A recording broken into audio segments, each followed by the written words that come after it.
Hello students, good evening. आज बात करते हैं मेजिस्टेम बोरर। मेजिस्टेम बोरर मक्के का तना छेदक रोग जो है यह मक्के के बाद यह ज्वार में भी अधिक हानिकारक होता है। ये मक्के का मुख्य कीट है, इसलिए इसे मेजिस्टेम बोरर कहते हैं। अब इसका साइंटिफिक नेम देखते हैं।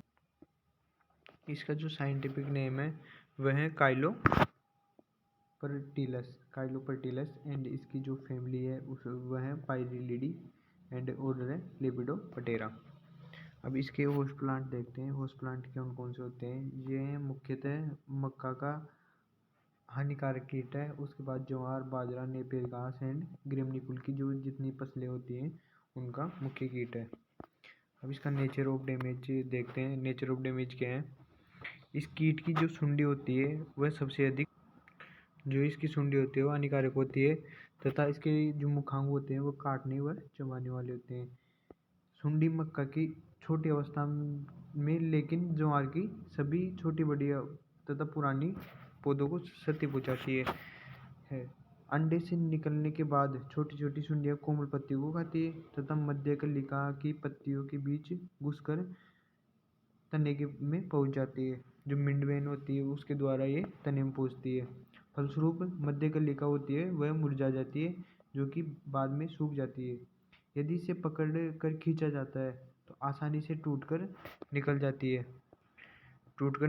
है जिससे हमको क्या प्राप्त होता है। जो ये डेड होता है वो निकल कर बाहर आता है। अब सुंडी होती है। सुंडी तने के गुदे को खाती हुई जड़ की तरफ बढ़ती है। फलस्वरूप बढ़वार रुक जाती है। इसका प्रकोप होता है वो मार्च अप्रैल में सर्वाधिक देखा जाता है, लेकिन नवंबर तक इसका प्रकोप रहता है।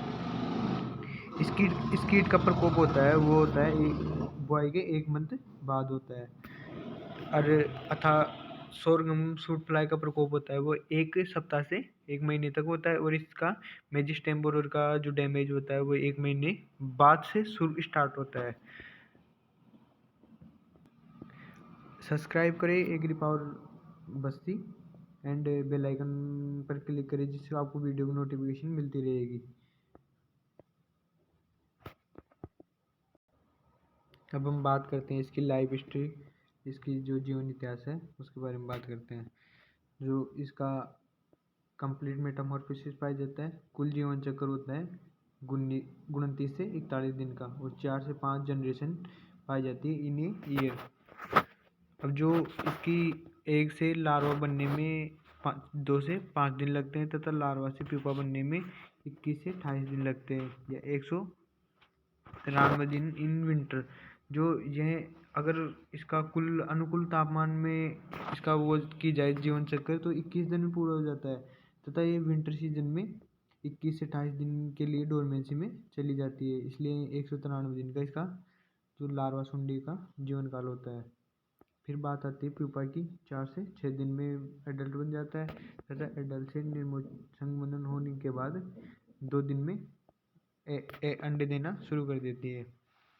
जो इसकी चार अवस्थाएं कौन कौन सी है। अंडा, लार्वा सुंडी जिसको लार्वा सुंडी कहते हैं, एक कैटरपिलर और प्यूपा एंड एडल्ट। अब हम बात करते हैं एडल्ट के बारे में।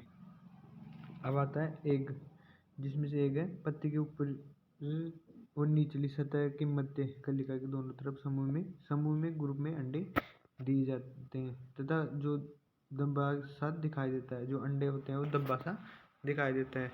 अब जो लार्वा होता है, जो मैगट होता है, कैटरपिलर होता है जिसको हम कह सकते हैं, अंडे से लार्वा बनने पर इसका आकार कितना होता है 2 mm तथा रंग कैसा होता है सफ़ेद। 3 से 4 मोल्टिंग होने के बाद इसका आकार कितना हो जाता है 27 mm हो जाता है। अब बात करते हैं प्यूपा की, जो कि 3 स्टेज है। मेजिस्टेम बोरर की 3 स्टेज प्यूपा तने के अंदर ही बनता है तथा इसका रंग शुरुआत में सफ़ेद होता है जो बाद में गहरा भूरा हो जाता है। इसका आकार कितना होता है 10 से 13 mm होता है। अब एडल्ट की बात की जाए, एडल्ट प्रौढ़, इसका रंग कैसा होता है पीला एंड इसका मुख्य सूंड के आकार का होता है, मतलब आकार का होता है।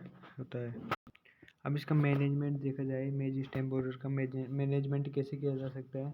तो क्लीन स्टेबल्स मतलब जो खेत में अवशेष पड़े हुए होते हैं पुरानी फसल के, उनके बीच में इसका जो पीपा रहता है वो पीपा एंड एडल्ट वो वहीं पे रहते हैं, तो उन स्टेबल्स को हटा देना चाहिए। लाइट ट्रैप का यूज करके इसके प्रोड को आसानी से आकर्षित करके नष्ट किया जा सकता है। मिक्स्ड क्रॉप, अगर हम सोरगम एंड मेज को एक साथ बातें एक साथ बुआई करते हैं तो इसके प्रकोप को कम देखा गया है।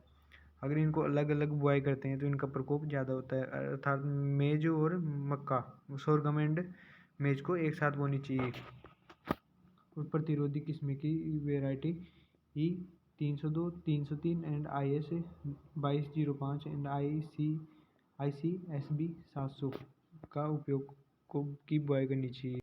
अब बात की जाए खड़ी फसल में इसका स्प्रे 150 लीटर प्रति हेक्टेयर की दर से प्रति हेक्टेयर देनी चाहिए, जिसमें साइपर मेथिलीन एंड फेनवेरेट एंड कार्बेरिल जिसकी 100 ml मात्रा 100 ml 500। अब आता है ग्रेनुअल 5 से 20 दिन डेज आफ्टर सोइंग। डास का मतलब होता है डे आफ्टर सोइंग, 25 से 30 दिन बाद। जैसे कि लिंडेन 6% जी 20 kg एंड कुछ नेचुरल एनिमीज होते हैं इसके, जिसके द्वारा इसका प्रकोप कम किया जा सकता है। वो इनके पिपा एंड एडल्ट को आसानी से खाते हैं। अब हम नेक्स्ट वीडियो में मिलते हैं। Thanks for watching. Thank you.